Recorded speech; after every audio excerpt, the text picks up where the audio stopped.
Somebody comes across as saying they're more intelligent, I don't think those kinds of people should be advised by you if they're talking to you like that. I think it's better to get them advised by elders or other peers. Because if they're talking like that to you and then you tell them, I don't think you should talk like that or whatever, you're just going to create more antagonism. Sometimes it's good to get a third party in a subtle and careful way throw it in. And the other thing is, this is what I learned, sometimes this wisdom you learn from elder Muslims. There's this personal story. There's a brother in a masjid. I know, most of my best friends are really old people. So they're in their 70s and 80s and such, right? This is a really old gentleman, and he, we used to meet at the masjid every day and stuff. And there was a fight in the masjid. It was a nasty fight. You've seen one of those? They're pretty ugly, okay? So these two guys are just going at it, and they're really nasty to each other, and one basically calls the other dumb, essentially. I'll do watered down versions, okay?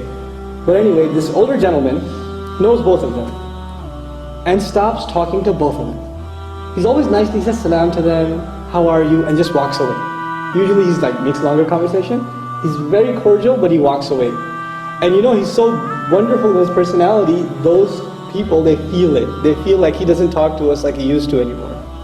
So one day, one of them, this happened in front of me, one of them just came up to him and says, you don't talk to me like you used to. Are you mad at me? He goes, no, I'm not mad at you at all. So he says, but you don't talk to me the same way. He goes, yes, I don't.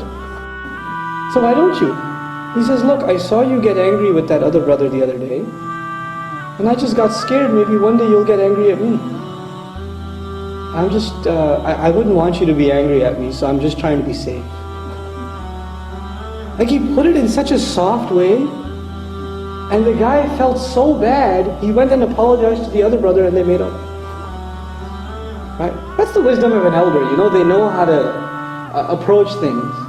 And this sometimes, it's our demeanor towards people.